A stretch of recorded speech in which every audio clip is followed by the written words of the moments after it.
मेरे बच्चों, आप लोगों ने पिछले सेशंस को एंजॉय किया और बहुत अच्छा आप लोगों का रेस्पॉन्स है, दिल को बड़ा सुकून मिला। आज का सेशन है एडजेक्टिव्स के बारे में, बेहतरीन कॉन्सेप्ट्स आपके लिए लेकर आया हूं और क्वेश्चंस तो माशाल्लाह है। आखिर तक देखिएगा और इन क्वेश्चंस के बेसिस पर ताकतवर बनाइएगा अपनी सारी रिवीजन को। तो शुरू करते हैं आपके साथ मिलकर 30 best minutes of your life quick revision के साथ। तो मेरे बच्चों, सबसे पहले कॉन्सेप्ट पर हम आप लोगों को लेकर चलते हैं। ये है कॉन्सेप्ट नंबर 1, जो कि प्रोनोमियल एडजेक्टिव्स है। प्रोनोमियल का मतलब होता है प्रोनाउन से बना हुआ, यानी कि जितने एडजेक्टिव्स आपके सामने हैं सभी के सभी प्रोनाउन से बने हैं और इन्हीं के बेसिस पर आपके एग्जाम्स में क्वेश्चंस फंसते हैं। अगर हम बात करते हैं तो ये सभी के सभी हमारे पॉसेसिव्स हैं, ये सभी के सभी डिमॉन्स्ट्रेटिव्स हैं, इन सभी की अगर हम बात करते हैं तो ये डिस्ट्रीब्यूटिव्स हैं। अब देखो मेरे बच्चों, मजेदार बात क्या है, अगर हम इन पॉसेसिव्स की बात करें तो इनके साथ अपोस्ट्रोफी एस नहीं आता। इन सभी के साथ कंपलसरी हम लोगों को नाउन चाहिए। अब अगर हम डिमॉन्स्ट्रेटिव्स की बात करते हैं तो मेरे बच्चों, दिस या दैट की अगर हम बात करते हैं तो इनके साथ हमेशा सिंगुलर काउंटेबल नाउन हमें चाहिए। और ठीक इसी तरीके से अगर मैं दीज या दोज लिखे हुए सेंटेंसेस के अंदर देखूं तो इनके साथ हमें प्लूरल काउंटेबल नाउन चाहिए। अब बात आती है हमारे सामने डिस्ट्रीब्यूटिव्स की, तो ईच है, एवरी है, आइदर है, नाइदर है। जब भी इनका प्रयोग करते हैं तो हमेशा इनके साथ सिंगुलर काउंटेबल नाउन का ही यूज किया जाता है। लेकिन इन सभी शब्दों को आप चाहे तो प्रोनाउन की तरह भी यूज कर सकते हैं, वो एक अलग स्टेज के क्वेश्चंस पर हम लोग डिस्कस करेंगे। पहले क्वेश्चन को डिस्कस करते हैं मेरे बच्चों, what is yours problem, please feel free to share it with me directly. अब मेरे बच्चों, इस लिखे हुए सवाल में व्हाट इज योर, अपोस्ट्रोफे लगाना पूरी तरह गलत है। इस योर का मतलब हमें पता है क्या मेरे बच्चों, आपका।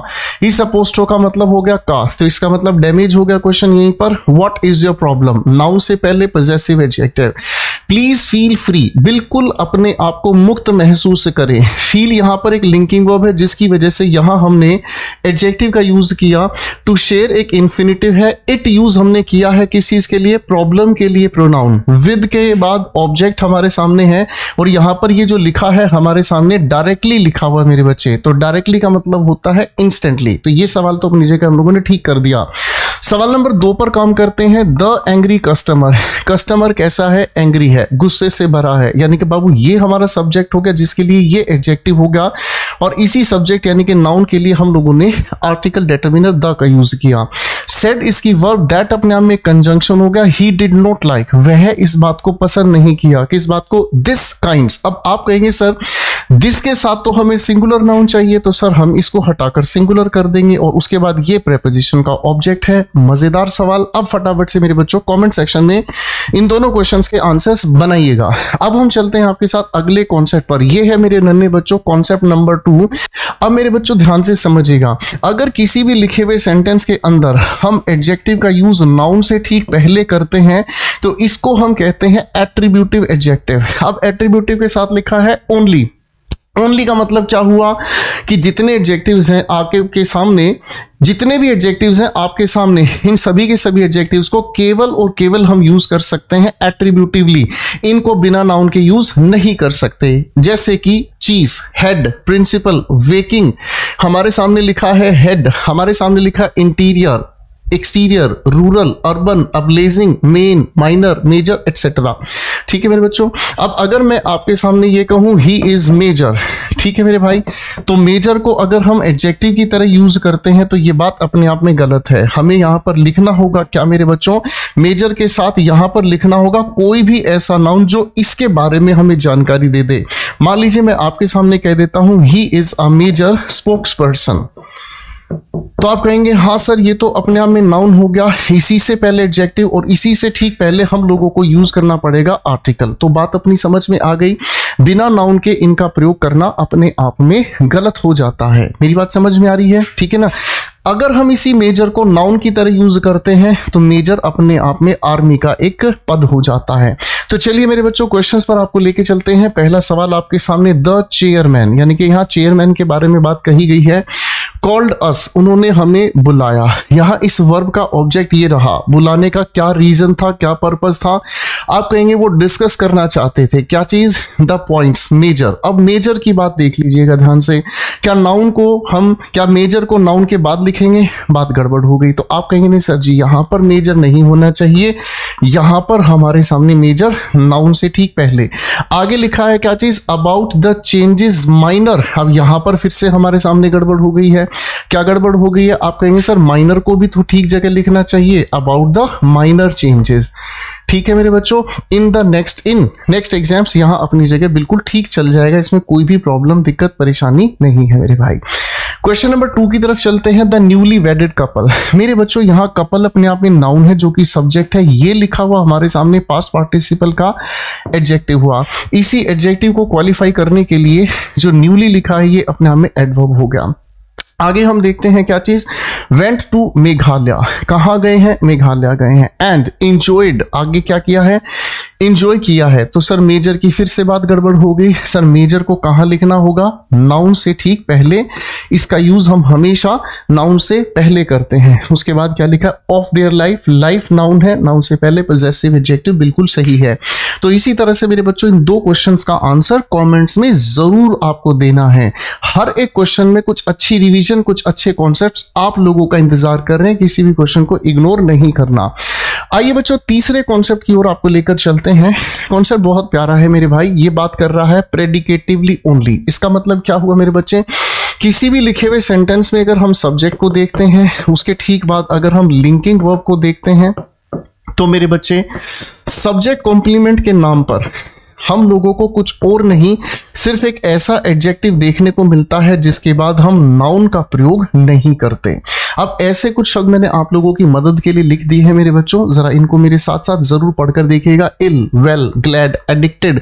कभी कभी कुछ ऐसे भी एडजेक्टिव्स है जिनके साथ ए प्रीफिक्स होता है, जैसे अगर मैं आपको कहूं अस्लीप मेरे बच्चों, अगर मैं आपको कहूं अवेक, अगर मैं आपको कहूं अलोन, मेरे बच्चों इन प्यारे प्यारे एडजेक्टिव्स को बहुत अच्छे से आप समझ भी सकते हैं, रट भी सकते हैं। आगे उदाहरण के लिए लिख दिया मैंने आपके सामने अस्लीप, अवेक, अलोन, इजी हो गया मेरे बच्चों। अब मजेदार बात यह है कि अगर मैं इल को केवल और केवल प्रेडिकेटिवली यूज करता हूं तो इस इल का मतलब हमें समझ में आता है बीमार। ठीक है मेरे भाई, और अगर इस इल के साथ जबरन किसी नाउन को लेकर चलते हैं तो ये बीमार नहीं, ये बैड का अर्थ बना देता है। दोनों बातों को ध्यान से समझिएगा। मैंने कहा she is a ill girl, तो क्या ये अपनी जगह सही होगा? तो आप कहोगे अरे सर बिल्कुल गड़बड़ हो गया, इसका मतलब तो सेंस निकल कर आ रहा है she is a bad girl. अब आपको बैड गर्ल के बारे में नहीं बताना, बीमार, तो यहां हमें मजबूरन इसके लिए क्या लिखना होगा? सिक लिखना होगा। अब अगर मैं आपके सामने ये कहूं मेरे बच्चों Rahul is an asleep boy, तो क्या ये सही होगा? आप कहेंगे नहीं सर बिल्कुल गलत हो गया है, हमें इसके बाद नाउन की जरूरत नहीं है।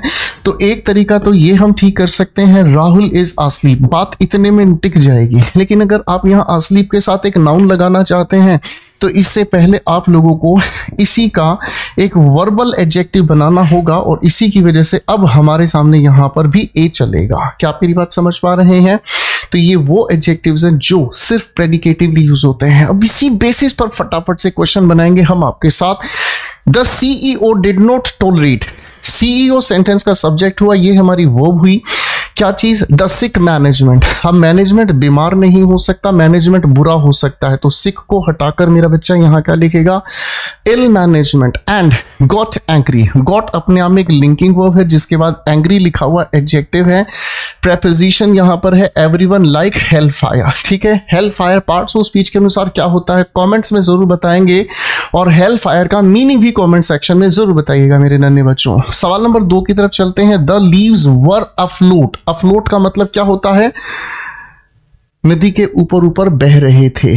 ठीक है मेरे भाई, आगे लिखा and the house was alight, alight का मतलब जल रहा था। ठीक है, इसी का मतलब अबलेज भी होता है। ठीक है, यहां तक तो मामला ठीक है, ये भी अपने आप में प्रेडिकेटिवली ही होता है, ये भी अपने आप में प्रेडिकेटिवली है। हिंट आपको समझ आ गया है, ए की शुरुआत वाला एडजेक्टिव है। But it was the asleep village, गड़बड़ कहां हो गई?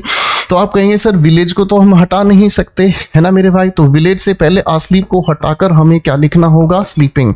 क्यों, मजेदार कॉन्सेप्ट है ना। फटाफट से इसी की वजह से ये 2 क्वेश्चन होमवर्क में खटाक से उड़ा दीजिएगा, बहुत मजा आएगा मेरे बच्चे। अब चलते हैं अगले कॉन्सेप्ट की ओर। कॉन्सेप्ट कहता है क्या, अरेंजमेंट ऑफ एडजेक्टिव्स। आपके एग्जामिनेशन का ये फेवरेट सवाल है, बहुत ही फेवरेट है, पेपर में इससे 100% क्वेश्चन फंसता है। पहले हम इसको तोड़ने की कोशिश करेंगे। ये क्या खूबसूरत बात है, देखिए मेरे बच्चों, किसी भी डिटर्मिनर के बाद हम इस ओ का मतलब हमें समझ में आता है ओपिनियन, एस का मतलब समझ में आता है साइज, ठीक है भैया। इस एस का मतलब समझ में आता है शेप। आगे हम ए की बात करें तो एज, सी का मतलब हमें समझ में आ गया कलर, आगे ई का मतलब हमें समझ में आ गया इमोशन, भावना, हैप्पी, सैड एटसेट्रा। एन का मतलब हमें समझ में आ गया क्या चीज मेरे नन्हे बच्चों, नेशनैलिटी, राष्ट्रीयता। एम का मतलब हमें समझ में आ गया मटेरियल, ठीक है ना, प्लास्टिक है, आयरन है, एटसेट्रा। और पी का मतलब हमें समझ में आ गया क्या चीज, पर्पस। और इसके ठीक बाद जैसा भी हमारे सामने नाउन लिखा हुआ मिले हम उसका प्रयोग कर सकते हैं, कोई दिक्कत नहीं। पहली बात तो ये, आगे हमारे सामने एक और प्यारी सी बात लिखी है जिसे हम लोग कहते हैं द लगाकर पहले हम लिखते हैं किस चीज को, ऑर्डिनल, इसके बाद हम लिखने का काम करते हैं कार्डिनल। ज्यादा दूर ना जाकर चुपचाप इसके बाद नाउन लगा दीजिएगा, ठीक है बेटा। तो ये 2 प्यारी खूबसूरत बातों के आधार पर आपसे सवाल पूछा जाता है। अगर मैं आपके सामने कहूं शी इज, उसके बाद कहूं यंग, टॉल, प्रेटी गर्ल, तो इस सेंटेंस में क्या गड़बड़ है, आप फटाक से ये चीज देख लेंगे, सर अरेंजमेंट की गड़बड़ है और कोई ऐसी बात नहीं। शी हमारा सब्जेक्ट है, ये हमारी लिंकिंग वर्ब है। इस लिंकिंग वर्ब का सब्जेक्ट कॉम्प्लीमेंट ये लिखा हुआ नाउन है। क्योंकि ये नाउन सिंगुलर काउंटेबल नाउन है, इसी की वजह से यहां पर हमें आर्टिकल डिटरमिनर भी चाहिए। अब मेरे बच्चों ने देखा यहां पर तो हमारे सामने एडजेक्टिव्स हैं, इनकी एडजेक्टिव्स की अरेंजमेंट भी तो हमें ठीक करनी पड़ेगी। तो सबसे पहले ओपिनियन, आप कहेंगे प्रेटी आ गया सर। ओपिनियन के बाद साइज, टॉल शॉर्ट साइज में आता है। उसके बाद आगे आएंगे एज, यंग, तो यानी कि इसकी सीक्वेंसिंग होनी चाहिए, she is a pretty tall young girl. Is my point clear. मजेदार सवाल है मेरे बच्चों, आइए इन्हीं के बेसिस पर कुछ क्वेश्चंस बनाते हैं। सवाल number 1, the young boys were laughing at the stranger who was a black 60 years old African traveller. Boys अपने आप में सब्जेक्ट है जो कि नाउन है, ये इसका हुआ हमारे सामने एडजेक्टिव, ये द इसी के लिए डिटरमिनर हुआ। वर लाफिंग पास्ट कॉन्टिन्यूअस हमारे सामने हुआ, लाफिंग इन ट्रांजिटिव है, इसी की वजह से एट हमने इसके साथ यूज कर लिया। द स्ट्रेंजर इस लिखी हुई वर्ब का ऑब्जेक्ट हुआ। अब हु की बात कर रहे हैं तो ये क्वालिफाई कर रहा है स्ट्रेंजर को, है ना, यही इंसान था। कैसा, देखिए मेरे बच्चा, यहां पर ए यूज हुआ है किसके लिए, ट्रैवलर के लिए, जो कि अपने आप में सिंगुलर काउंटेबल नाउन है। मेरे नन्हे बच्चों, ये हमारे सामने कलर है, ये हमारे सामने उसकी एज है, और ये उस इंसान का ओरिजिन है, या फिर अगर हम कहें तो नेशनैलिटी है। सीक्वेंसिंग में अगर हम चलते हैं तो सर यहां पर ओपिनियन नहीं है, साइज नहीं है, शेप नहीं है, ठीक है मेरे भाई, इसी पॉइंट के अकॉर्डिंग चलेंगे। ओपिनियन नहीं, साइज नहीं, शेप नहीं, एज की भी बात नहीं, कलर की बात कही है, अपनी जगह सही हो गया मेरे भाई, ठीक है ना। उसके बाद हम लोगों को क्या चाहिए मेरे भाई, एज के बाद कलर, कलर के बाद इमोशन नहीं है, नेशनैलिटी हमें देखनी, मटेरियल पर्पस। तो मेरे नन्हे बच्चों, हम लोगों को यहाँ पर क्या देखना है भाई, आप कहेंगे सर जी इस हिसाब से हम लोगों को ये समझ में आया ब्लैक 60 years old अफ्रीकन उसका ओरिजिन है। तो ये अपनी जगह तीनों की तीनों सीक्वेंसिंग बिल्कुल सही है, इसमें कोई भी गड़बड़ नहीं है मेरे भाई। सवाल नंबर 2 पर आते हैं, द 10 फर्स्ट आंसर्स। आप कहेंगे सर ये नाउन है, नाउन के बाद हमें लिखना है पहले क्या चीज, आप कहेंगे फर्स्ट, उसके बाद लिखेंगे 10, सीक्वेंसिंग गड़बड़ है। Will be rewarded full marks, ठीक है, उनको फुल मार्क्स मिलेंगे। Note the last 3 ones। अब अगर हम यहां पर कहने की कोशिश करते हैं द लगाकर, ये ऑर्डिनल, ये कार्डिनल, और ये वंस किसके लिए यूज हुआ है, आप कहेंगे सर ये वंस अपने आप में प्रोनाउन है जो किसके लिए यूज हुआ है, आंसर्स के लिए, यानी कि बाकी की बातचीत अपनी जगह पूरी तरह से सही है मेरे बच्चों। अब इन 2 क्वेश्चंस को फटाफट से कमेंट्स में आंसर दीजिएगा। तो चलते हैं अब अगले कॉन्सेप्ट की ओर मेरे बच्चों, ये है कॉन्सेप्ट नंबर 5। करेक्ट यूजेज आपको बताना है some, any, much, many, few, little, last, latest, ऐसे एडजेक्टिव्स का। और आप लोगों ने ये सिलेक्शन बैचेस में बहुत अच्छे डिटेल से समझे हैं। इनसे रिलेटेड कुछ छोटी छोटी ट्रिक्स मैं फिर भी आप लोगों को समझा देता हूं मेरे बच्चों। देखिए मेरे बच्चों, सम की अगर हम बात करते हैं तो सम सामान्यतः पॉजिटिव सेंटेंस में यूज होता है। एनी की बात करते हैं सामान्यतः नेगेटिव सेंटेंस में यूज होता है। सम का यूज हम तब करते हैं जब हम किसी बात को लेकर सर्टेन होते हैं। एनी का तब यूज होता है जब हम किसी बात को लेकर अनसर्टेन होते हैं। जब हम इसी एनी के बारे में बात करते हैं, ये सिंगुलर प्लूरल दोनों के साथ यूज होता है। और मेरे बच्चों पॉजिटिव सेंटेंस में तब यूज होता है जब ये एवरी का कॉन्सेप्ट लेकर चलता है। Much uncountable noun, many plural countable noun, few negative sense, little positive sense, यहां पर ये प्लूरल काउंटेबल नाउन, यहां पर अनकाउंटेबल नाउन। लास्ट सीक्वेंस के बारे में बात करता है, जो सीक्वेंस में आखिर में हमें देखने को मिले। और लेटेस्ट की अगर हम बात करते हैं तो ये समय की हमें जानकारी देता है। तो ऐसे बहुत सारे एडजेक्टिव्स होते हैं जिनको लेकर आप लोगों को एग्जाम्स कंफ्यूज करते हैं। मेरी बात समझ में आ रही है? तो मेरे बच्चे अब इसी के बेसिस पर एक काम करते हैं, क्वेश्चंस पर लेकर चलते हैं आप लोगों को। क्वेश्चन हमारे सामने फर्स्ट आता है, no less than 30 boys. 30 boys क्या है? आप कहेंगे सर प्लूरल काउंटेबल नाउन है। अब इसी बात के साथ हमें एक छोटी सी बात समझनी है। लिटिल अपने आप में अनकाउंटेबल का हो गया भैया, कंपैरेटिव डिग्री लेस, और सुपरलेटिव डिग्री की बात करें लीस्ट। इसी तरीके से फ्यू के बारे में बात करें, प्लूरल काउंटेबल नाउन हो गया, फ्यू का कंपैरेटिव हो गया फ्यूअर, और फ्यू का सुपरलेटिव हो गया फीवेस्ट। मेरे बच्चों ये बात समझ आ गई? इसी पॉइंट के अनुसार आप लोगों ने देखा सर ये तो प्लूरल काउंटेबल नाउन है, तो इसके लिए हमें फ्यू का कंपैरेटिव क्यों यूज करना पड़ा? क्योंकि देन कंजंक्शन यहां पर स्थापित है। No less than 30 boys have come, ठीक है ना जी, हैव कम। उसके बाद इसने क्या कहा है? To participate in the event. अब अगर कोई आपसे ये पूछता है कि इस लिखे हुए सेंटेंस में यहां पर हैव क्यों आया, तो आप कहेंगे हैव आया 30 बॉयज की वजह से, जिनकी काउंटिंग नहीं, प्लूरल काउंटेबल नाउन हमारे सामने है। सवाल नंबर 2 की तरफ हम बढ़ते हैं। शी सब्जेक्ट हुआ, नीड इसी सब्जेक्ट की क्या हुई? वर्ब हुई, है ना मेरे भाई। अब यही सवाल फंस गया हमारे सामने, क्या कहेंगे सर? शी नीड, ये तो टेंस ही गड़बड़ हो गया, तो यहां होना चाहिए शी नीड्स लिटिल मनी। अब उसको आवश्यकता है किसकी? लिटिल मनी की। तो मेरे बच्चा आप लोग जानते हैं कि लिटिल की बात करते हैं तो नेगेटिव सेंस जनरेट करता है, जबकि आर लिटिल के बारे में बात करते हैं तो पॉजिटिव सेंस, तो है ना। अब उसको किसी भी काम को पूरा करना है, तो पूरा करना है तो भाई सब इतना तो उसको चाहिए जितने से काम चल जाए, तो आर लिटिल। क्यों? क्योंकि मनी अनकाउंटेबल नाउन है। आगे लिखा है लेबर्स। आप कहेंगे सर लेबर्स नाम का शब्द अनकाउंटेबल नाउन होता है। इस बात को बिल्कुल ध्यान से समझिएगा। लेबर का मतलब होता है श्रम, यानी कि मेहनत, अनकाउंटेबल नाउन होता है। और अगर हम लेबरर्स के बारे में बात करते हैं, है ना, अगर हम लेबरर के बारे में बात करते हैं तो सिंगुलर काउंटेबल नाउन है, और इसका मतलब होता है मेरे बच्चा श्रमिक। तो आज के बाद अगर आस पड़ोस में कोई ये कहे ना मकान बना रहे हैं, लेबर की शॉर्टेज है, तो आप उनको कहना लेबर की शॉर्टेज नहीं हो सकती, लेबर का मतलब तो श्रम है, मेहनत है, मेहनत की कमी नहीं। आप कहेंगे लेबरर की कमी है, लेबरर्स की कमी है। यही अपने आप में सिंगुलर काउंटेबल और प्लूरल काउंटेबल नाउन होता है। तो मेरे बच्चा यहां क्या करेंगे सर? उसको कुछ मजदूरों को, श्रमिकों की भी जरूरत है, तो इसके साथ हमें ए लगाकर और इसको भी हमें ठीक करना होगा, और हम क्या कहेंगे? लेबरर्स, ठीक है। टू कंप्लीट, ठीक है मेरे बच्चे, यही ठीक करना था। To complete this project, singular countable noun से पहले दिस बिल्कुल वैलिड है। आगे लिखा in a few days. A few का मतलब क्या हुआ सर? जिस तरह से फ्यू का मीनिंग नेगेटिव, आ फ्यू का मीनिंग पॉजिटिव, तो हमें समझ में आया कुछ इतने दिन जितने से काम चल जाए। तो ये बात बन गई है। तो ये दोनों क्वेश्चन फटाफट से होमवर्क में बनाकर दिखाएंगे। चलिए मेरे बच्चों अगले कॉन्सेप्ट पर काम करते हैं।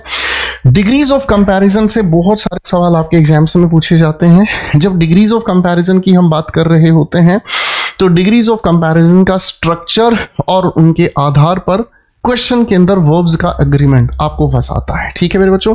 कॉन्सेप्ट्स हम बाद में लिखेंगे, क्वेश्चंस पर आते हैं।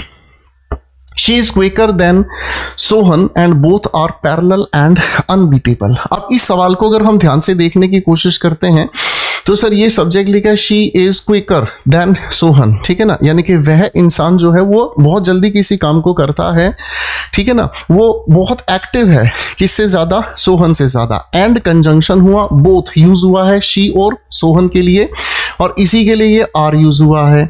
सर ये लिखा है क्या चीज? पैरेलल। पैरेलल का मतलब क्या होता है मेरे बच्चे? पैरेलल का मतलब हमें समझ में आता है क्या चीज? बिल्कुल एक समान, ठीक है ना। आगे हमारे सामने लिखा है अनबीटेबल, उनको क्या कर रहा है भाई? बीट नहीं किया जा सकता। तो यहाँ इस बोथ का मतलब तो हमें समझ में आ गया, क्या दोनों पैरेलल हैं और दोनों अनबीटेबल, यानी कि दोनों के अंदर क्वालिटी सिमिलर हो गई। तो फिर शी इससे ज्यादा कैसे हो गई?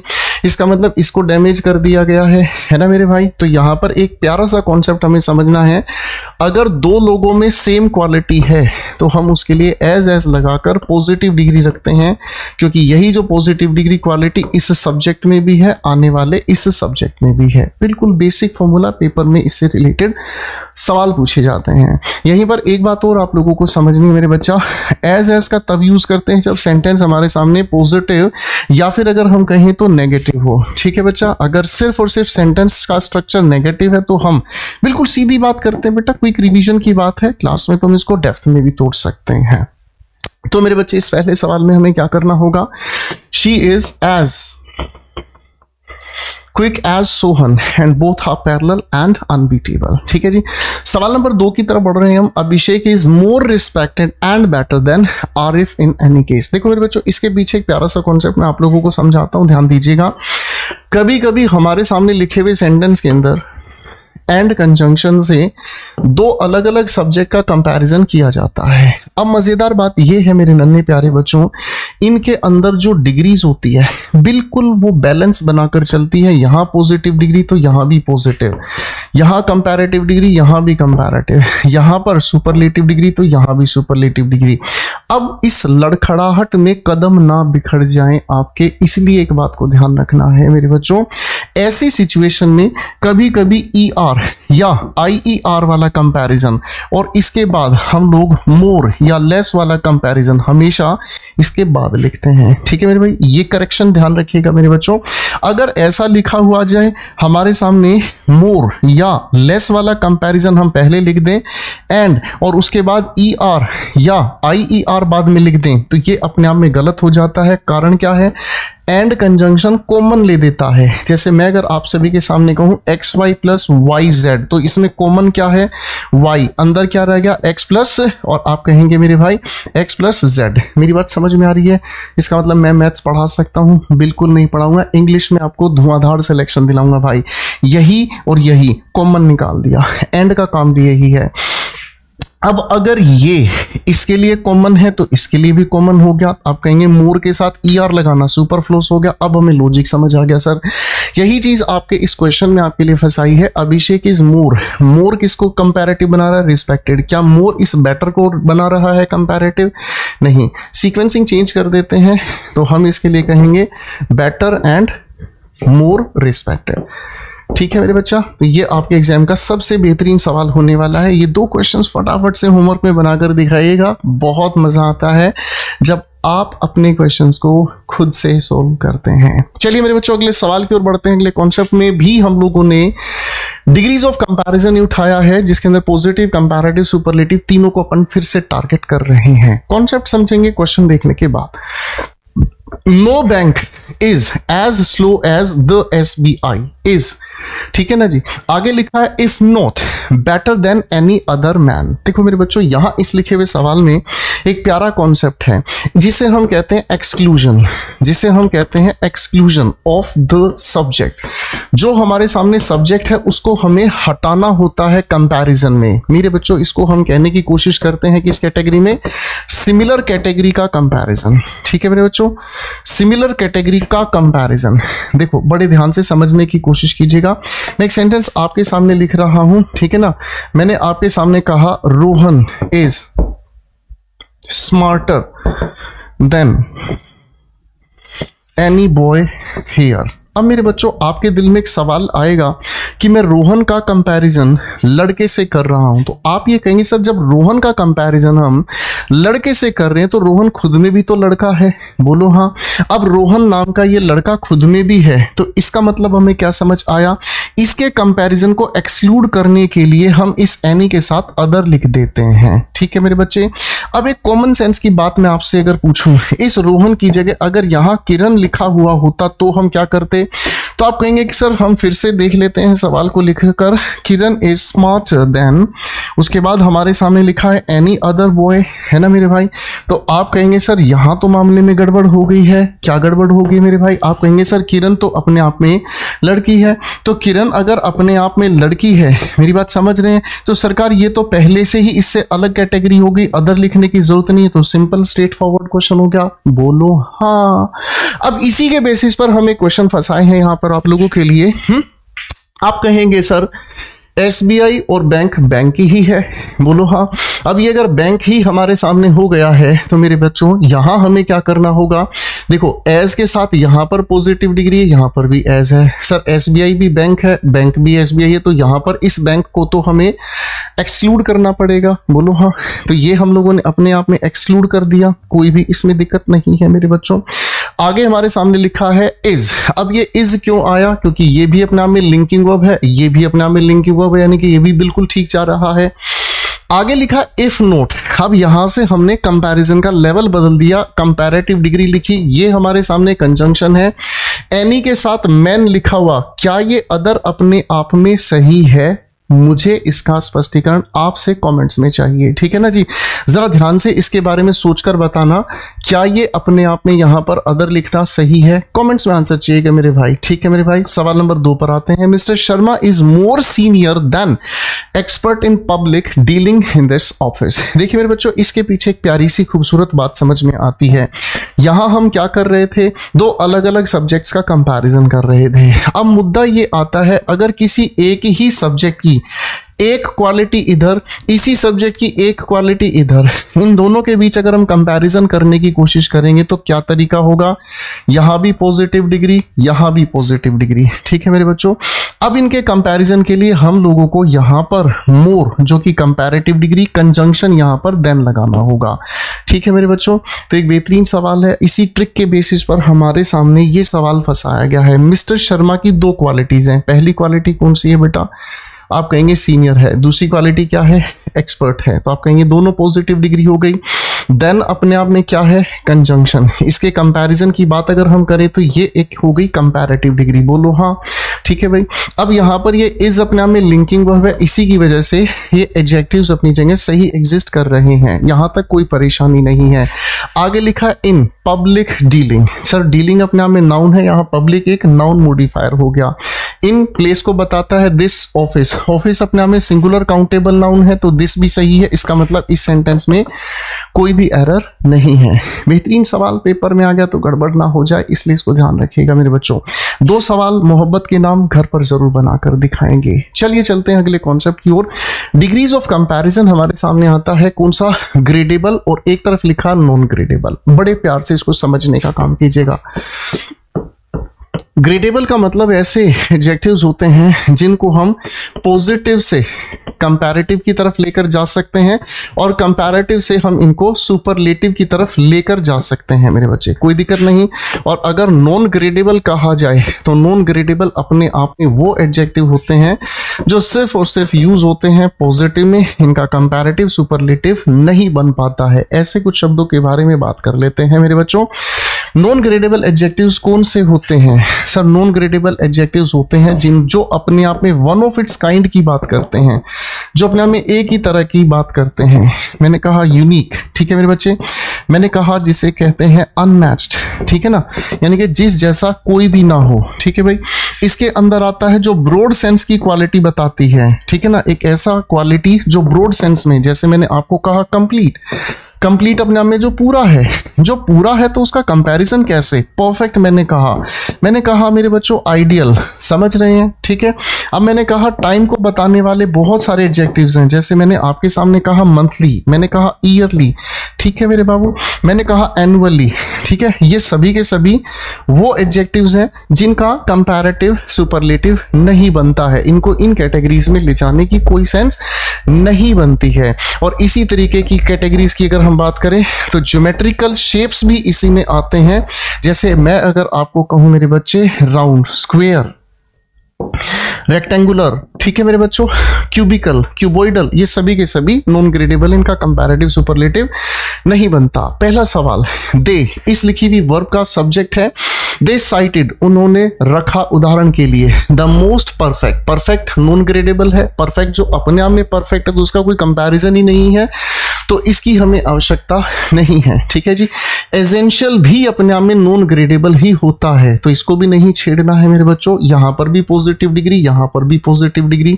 सॉल्यूशंस नाउन है जिसके लिए दोनों एडजेक्टिव्स यूज हुए हैं। आगे लिखा है to all the questions. Solution एक ऐसा नाउन है जिसके साथ हम लोग प्रेपोजिशन टू या फिर फॉर का यूज कर सकते हैं। प्रेपोजिशन का भी क्वेश्चन तैयार हो गया इसी बात पर। ठीक है मेरे बच्चे, हाँ कि नहीं। अब यहां इस द को हटाकर सभी क्वेश्चंस का ही एक स्पेसिफिक है तो द चल जाएगा। सवाल नंबर 2 हमारे सामने आता है, ही सीम्स द मोस्ट एग्जॉस्टेड, वह प्रतीत होता है। ही अपनी जगह क्या हो गया बेटा, सब्जेक्ट हो गया। सीम्स अपने आप में प्रतीत होना। अब यहां लिखा है एग्जॉस्टेड। अब जो कोई इंसान अपने आप में एग्जॉस्टेड ही है, पूरी तरह थकी गया है, तो द लगाने की आवश्यकता नहीं है, क्योंकि इसके बाद कोई नाउन नहीं है तो आर्टिकल की भी जरूरत नहीं है। व्हेनेवर दे आस्क, जब भी उससे कुछ पूछते हैं, टू क्या चीज यहां पर लिखना रह गया, to do a piece of work. जब भी उसे किसी काम को करने के लिए कहा जाता है वो हमेशा थका हुआ ही दिखता है। अब ये 2 सवाल फटाफट से आप मुझे कमेंट्स में आंसर देंगे। तो मेरे बच्चों इसी तरीके के क्वेश्चंस के साथ अगली सीरीज में फिर हम आप लोगों के साथ मिलेंगे। उम्मीद करता हूं आपने इससे पहले वाली सीरीज को जरूर ध्यान से देख लिया होगा जिसमें नाउन किया, सब्जेक्ट वर्ब एग्रीमेंट किया, और इस बेहतरीन सीरीज को फटाफट से देखें, होमवर्क कीजिए, कमेंट सेक्शन में एक्टिव हो जाइए। हर बच्चे के एक्टिव कमेंट को मैं एंजॉय करता हूं, अच्छा लगता है जब आप मेहनत करते हैं। Best wishes, best luck.